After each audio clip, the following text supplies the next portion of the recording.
Ek wou eintlik dit nie gedoen het nie. Maar nou wel, dit R50 is R50, okay. As jy nie het.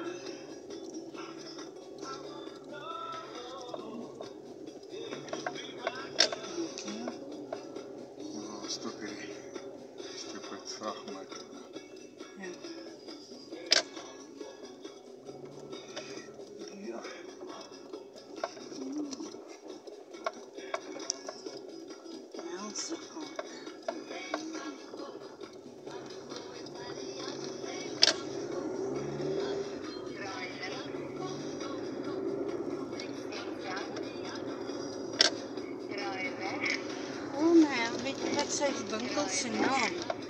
Melissa. Wie? Wat sy naam? Tuindienste, Ek het nou vergeet om op te kyk. En daar sy woonstel. Ja. Wat uitkyk daar kant. Ja, Melissa's Fashion. Ja. Ek het eendag hom in die winkel gesien, so vir verbyry. Sy opgerig het. Wanneer was dit nie sy oorlede vrou se naam dalk? Dalk. Melissa's Fashions.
Straks het hulle hom nie ook reggemaak het vanoggend, sy hy weer agterna gebreek het.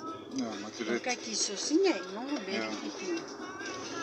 Ja, so ongelukkig gister, sy hele bamper.